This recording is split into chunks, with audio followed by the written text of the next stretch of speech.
Our News is brought to you by Alive. Coming up tonight, the Davis administration lays out its ambitious agenda. The opposition leader says the PLP copied F&M ideas, and show-stopping looks hit Baha Mar's blue carpet.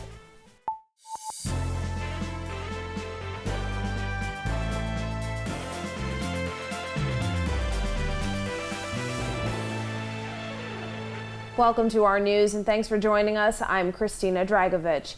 Topping news tonight, the Davis administration laid out its plans to boost the economy, address the COVID-19 crisis, and bring immediate relief to Bahamians in the speech from the throne delivered by the Governor General today during the historic parliamentary proceedings at Baha Mar. Jasmine Brown reports. The speech from the throne was only 11 pages long. However, it touched on a number of topics, including education, crime, the economy, and of course, the COVID-19 pandemic.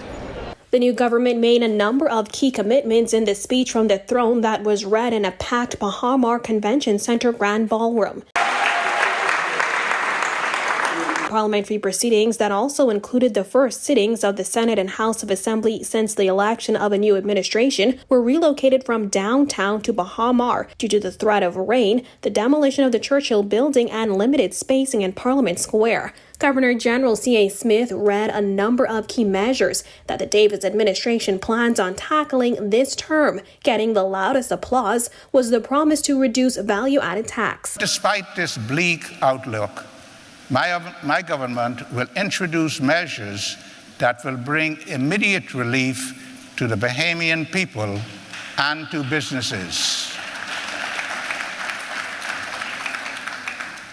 My government will amend the VAT Act to lower the rate of VAT across the board to 10%. The government's pledge to increase the minimum wage and pension for senior citizens also got cheers from the crowd. But the Davis administration said dealing with the economy and COVID-19 pandemic will take precedence. My government will therefore introduce legislation and policies to fully address future major health risks to avoid the need for emergency orders. Most of the commitments outlined in the speech from the throne are part of the Progressive Liberal Party's Blueprint for Change, which promises the public path to economic growth. On the infrastructure end, the Davis administration recommitted to building new hospitals on Grand Bahama and New Providence. It also committed to expediting the development of airports on Exuma, Grand Bahama, and North Eleuthera, as well as advancing the development of all major airports across the Bahamas through public-private partnerships. It also pledged to complete what the Minnis administration did not when it comes to the marijuana industry. My government will introduce a regulatory framework for the cannabis industry. Among other things, the government also committed to fully implementing provisions of the Freedom of Information Act, introducing measures to amend House of Assembly rules to enable fixed sessions of Parliament, introducing effective anti-corruption legislation, and reforming the electoral process. Reporting for Our News, I'm Jasmine Brown. Well, opposition leader Dr. Hubert Minnis telling reporters that the ideas outlined in the speech from the throne seemed like a copy of the Free National Movement's proposals. He's defending his claim that the events at Baha Mar were unconstitutional. Jared Higgs has that. Dr. Minnis defended a statement he released earlier in the day, calling the opening of Parliament unconstitutional because it wasn't taking place in the city of Nassau, as specified in a proclamation read by the Governor General on August 19th. Subsequent to that statement being sent out, BIS Director General Elcott Kobe sent a document to media showing that a proclamation was made allowing for the opening of Parliament to be held at Baha Mar. That was to ensure that the public knows that there's a policy protocol that we follow. Dr. Minnis, who was elected as the Member of Parliament for Killarney, spoke to reporters in the hallway near the Convention Centre after Parliament was adjourned. There, he criticized the speech from the throne, saying many of the ideas seemed to be copied from the F&M. The speech from the throne seemed like a copy of our proposals that we were presenting throughout this entire electoral process. Among the ideas that Minnis says he hopes are carried out by the Davis administration are the Universal School Lunch Program and the After School Program. Those were promised by the F&M on the campaign trail, and Minnis says together He believes they can help improve the overall health of young people. In addition to the lunch program, they'll be able to reduce obesity, thus reduce the demand in our hospitals, to reduce hypertension, thus the demands in our hospitals, reduce diabetes, reduce the need for renal replacement surgery. So those programs, I think, are a must. Minnis also slammed the new government, saying the pressure is on them now to provide the free COVID-19 antigen testing it promised, as large resorts like Atlantis announced that its employees will have to foot the bill for their weekly antigen tests. This government had made a commitment that antigen testing will be free. So Atlantis should not have an issue. All of those individuals who must have antigen testing, the government made a statement repeatedly that antigen will be free. So that should not even be an issue. Reporting for Our News, I'm Jared Higgs. Meanwhile, Prime Minister Philip Davis responding to conflict of interest claims that have emerged after Prison Chief Charles Murphy was placed on administrative leave and two deputy commissioners, who National Security Minister Wayne Munro's firm represented, were reinstated. Davis says he will have to speak with Munro. I heard the issue about his firm acting. I have not yet spoken to him about those issues, but I will speak to him and ensure that there's transparency and there is no conflict in whatever he's doing. Otherwise, you would just have to, as it were, allow someone else to deal with those issues relating there. Munro has denied a conflict of interest, as the two deputy commissioners were just reinstated.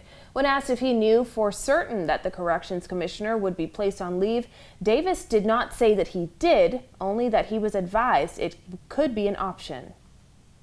I was informed that the leadership of the corrections institution was under review, and it may have possibly required putting the leader on administrative leave. The Prime Minister also responding to the Free National Movement, which condemned the character reference he wrote for Island Luck co-founder Adrian Fox, who's awaiting sentencing in a U.S. court. Although Davis's letter to the judge was sent a month before he was elected Prime Minister, the FNM in a statement called it astonishing and reprehensible. The good that he's been doing in our communities, particularly in our distressed communities, and particularly now when so many people are hurting, is commendable. And not to consider what we have been raising, the second chance, it baffles me. And to tie me to supporting criminality is just, again, the only way they know how to be negative in respect to me. Well, one former Prime Minister is advising PM Philip Davis not to make the same mistakes his predecessor did. Kyle Joaquin has that. Well, at these kinds of events, you tend to run into some familiar faces. In this event, we ran into former Prime Minister Perry Christie, who had some words of advice for now Prime Minister Philip Davis. He is not going to allow me to be sitting out there when I could be of use to him and of help to him in the way Dr. Minnis allowed me and Hubert Ingram to sit out there when we could have been a more effective tool for him to use. Former Prime Minister Perry Christie says he hopes Davis does not make the same mistake as former Prime Minister Minnis by not tapping into the assistance of those before him. It's no secret the relationship between Minnis and former Prime Minister Hubert Ingram was not the best when Minnis took over as leader and even declared that the Ingram era was over. Christie saying, politics aside, Davis knows he's available and ready to help. Really, it will depend entirely on Mr. Davis, because he knows, like many others, I am willing to assist him, I'm willing to help, if he deems that a proper thing to do or an appropriate thing to do. But with the Davis administration's agenda now laid out, Christie had some advice for the new Prime Minister that he hopes will stop him from suffering the same fate both he and Ingram did. There's no honeymoon in politics, so my advice to him is this: to keep his eyes on his strategy, to know that he has 4 to 5 years to govern, and that he can have a very effective governance by implementing his strategies that he articulated today. Christie said, being frank, the Davis administration has to create tens of thousands of jobs during this term, especially if it wants to be re-elected.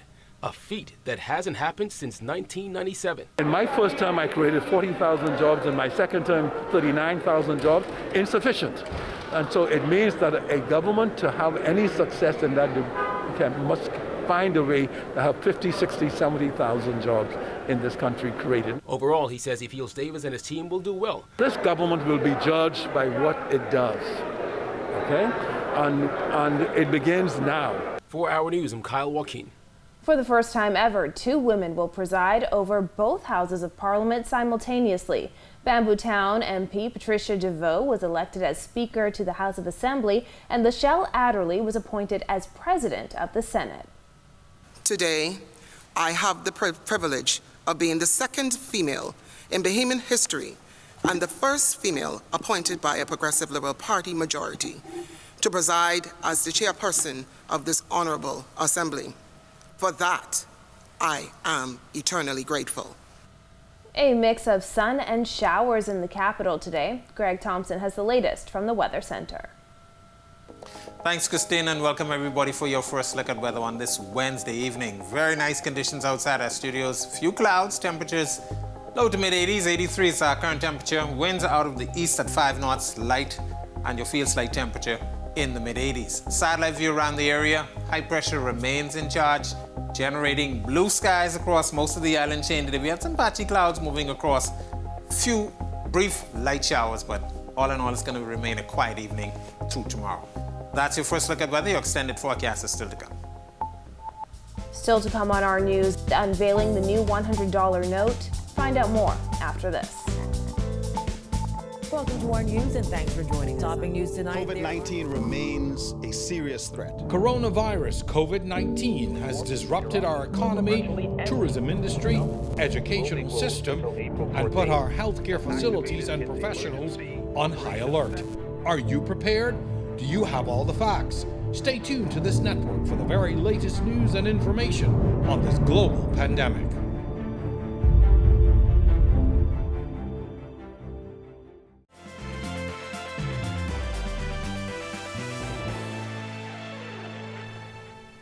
A husband and father was killed in front of his family in a multiple shooting that left his daughter in hospital. National Security Minister Wayne Munro called for an end to such senseless killings. Bethany McDermott reports. A father was killed and his teen daughter was injured during a shooting incident on Apache Alley off Kemp Road last night. Police say the man was with his wife and their daughter when the incident occurred. He was pronounced dead on the scene while his daughter was rushed to hospital with injuries to the abdomen.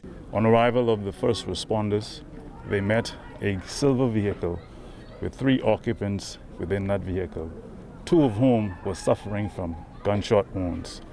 The occupants include an adult male, an adult female, and a juvenile female. The windows of the family's silver Acura were riddled with bullets. ASP Audley Peters said ShotSpotter technology alerted authorities to the incident. He said the father is believed to be in his mid-30s. National Security Minister Wayne Munro QC was also on the scene. That the job of the police in this instance will be to investigate and apprehend who is responsible and deliver them to the justice system. But the job of us, the society, the community, is to engage and try to work out why persons are doing this, try and play more of an active role in preventing persons from doing this. The Freetown MP had this warning for criminals. To stop this nonsense, to get off this path of destruction. Only you can liberate your mind. Only you can make a difference. If you decide not to, the record, the history has shown, you will either become a victim of the street or a victim of the system. Peter said these killings are causing a lot of pain and suffering in communities. He again called for the public's assistance in ridding the streets of illegal weapons. Individuals who are aware of persons in possession of firearms should report them to the police department or someone they trust so that we can get these firearms off the street and minimize or mitigate the homicides that are occurring in our community. Reporting for Our News, I'm Bethany McDermott. Shifting gears now, the newly designed $100 bill bearing the image of former Governor General, the late Arthur Dion Hanna, was unveiled in the art gallery of the Central Bank of the Bahamas this morning. It's part of an initiative to modernize Bahamian banknote currency under the new counterfeit-resistant integrated security product, also known as CRISP, according to Central Bank Governor John Roll. Immediately noticeable is the change in the color to the predominantly brown with shades of red and yellow. The installation of the late Arthur Dion Hanna, former Governor General, former Deputy Prime Minister, and former Minister of Finance of the Commonwealth of the Bahamas, on the front of this banknote continues a tradition of paying reverence to our national heroes and nation builders. Minister of Education and daughter of Hanna, Glenys Hanna Martin, received the first of the new $100 bills, as well as a plaque to commemorate the occasion. She thanked officials on behalf of her family. He always used to say that we had the ability to be the finest little country on the face of the earth. It's been early days since we lost him, but we're very grateful. And we will celebrate this, and we are hoping that as things get better in this country, more and more people will have this $100 note in their hands. When our news returns, big hats and bright colors at the opening of Parliament. And Sports Minister Mario Bowleg says the Bahama Games are still on the agenda. The details when our news returns. Welcome to our news and thanks for joining us. Topping news tonight. COVID-19 remains a serious threat. Coronavirus COVID-19 has disrupted our economy, tourism industry, educational system, and put our healthcare facilities and professionals on high alert. Are you prepared? Do you have all the facts? Stay tuned to this network for the very latest news and information on this global pandemic.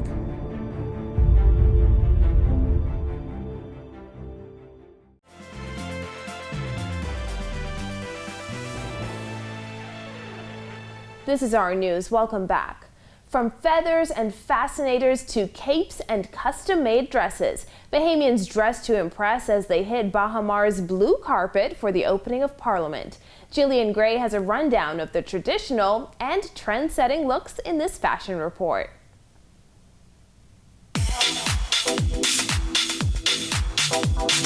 New parliamentarians weren't the only ones catching attention as the opening of Parliament signaled a beacon for all fashionistas to hit the blue carpet. While some attendees went for traditional attire, others took risks with custom pieces. Because she was so young, I wanted to pour into her. And her name is Anthony. And my fascinator was made by Judy Delaveau, the designer. Today I am wearing a stunning designer outfit from the one and only Chanel Crescenti. Okay, this was actually chosen from a pic of Facebook. Parliamentarian Pia Glover Roll stepped out in style with a baby blue A-line dress, while her colleague Leonardo Lightbourne put a lot of thought into his pinstripe blue suit. I am wearing none other than Theo Elliott. My fascinator is by a local Bahamian boutique. This is more of a royalty for me. Blue also represents my ministry of something marine, agriculture. Elegance was the name of the game for wife of the Prime Minister Anne-Marie Davis and wife of the opposition leader Patricia Minnis, who dazzled in mid-length sheath dresses. Davis accessorized hers with a coat and matching pillbox hat. Harbor Island designer J.J. Presenti donned a custom-made Kiss bespoke white jacket with gold sash and tie adorned with the PLP's emblem. For him, it's the support of Bahamian designers that he was most proud of. I think it's an economic stimulant. An event such as today, to see just how many Bahamian designers are represented. Pastel blues, pinks, and greens were in abundance, but evidently the colors for the day were yellow and blue. It's a new day. It has to be a new day. Somebody in our age range never had the opportunity to attend such an event. And I'm honored, and I'm delighted to support Team Patty from Naughty Luther. Adorned in her two-piece gray suit with silver flowers and pillbox hat by April Burrows, attorney Charlene Smith says with the challenges COVID-19 brought last year, it was wonderful to be getting back to some sense of normalcy. The creative economy in the Bahamas, I think it's growing. I really admire those who are in it. So whether you were partial to some of the risk takers or the traditional trendsetters, one thing's for sure, the opening of Parliament fashion did not disappoint. Reporting for our news, I'm Jillian Gray. Thanks, Jillian. Well, Jonquel Jones and the Sun facing elimination tonight as the WNBA playoffs continue. Marcellus Hall has that and more tonight in sports. All right, thanks, Christina, and welcome to our sports, everybody. I'm Marcellus Hall. Well, the old saying goes, nothing worth having ever really comes easy. That seems to be the case now on the quest for a WNBA championship for Jonquel Jones and the Connecticut Sun. It has not been an easy journey, as the Chicago Sky have given them all they can possibly hope for and more in this semifinal series that continues tonight with the Sun with their backs against the wall. Backs against the wall for Jonquel Jones and the Connecticut Sun tonight. They are down 2-1 in the best-of-5 series against the Chicago Sky. Now, Jonquel and the Sun coming into this thing were #1 seeds overall with the best record in the league, but they have found Chicago a more than adequate challenge. In fact, the Sky have proven to be an obstacle that the Sun are struggling to overcome. They need to win tonight to make sure that they force a deciding Game 5. We'll see what happens once game time tips off. We'll give you details on that coming up for you tomorrow. Meanwhile, as we mentioned, the Honorable Mario Bolag in town in Grand Bahama this past couple of days, touring facilities and projecting what he hopes to do on that island. Now, the minister also talked about projections for a potential Bahama Games. There has been a cabinet paper passed for the Bahama Games by the previous administration. So it is tended that the Bahama Games will be encompassed of the 50th anniversary in 2023, and that is still on the drawing board. We do have a Bahama Games secretariat in place right now and is doing the necessary work for that to come to fruition.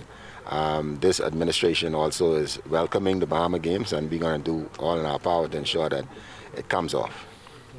And there it is, your check on sports for you here on this Wednesday. Hopefully we'll give you a good news tomorrow as far as Jonquel and the Sun's quest towards the WNBA championship. Give you that anyway, no matter what, coming up in sports for you on Thursday. That's your check on sports here. I'm Marcellus Hall. Back to you.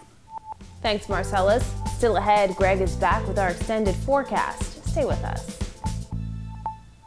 Welcome to our news and thanks for joining us. Topping news tonight. COVID-19 remains a serious threat. Coronavirus COVID-19 has disrupted our economy, tourism industry, educational system, and put our healthcare facilities and professionals on high alert.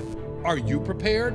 Do you have all the facts? Stay tuned to this network for the very latest news and information on this global pandemic.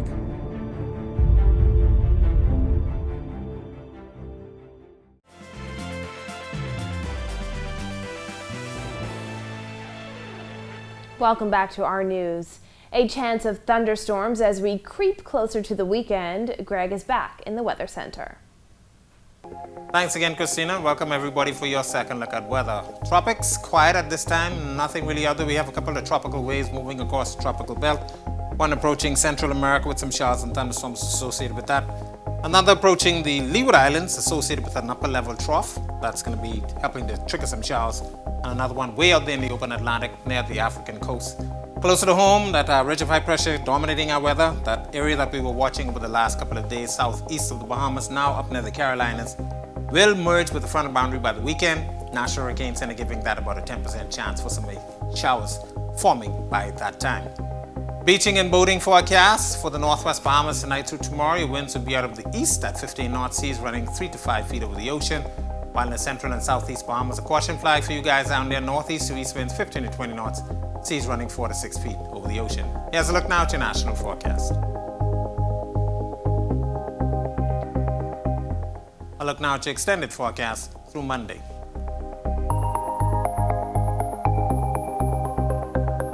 We could see an early season frontal boundary get here by the weekend. Some showers and thunderstorms expected.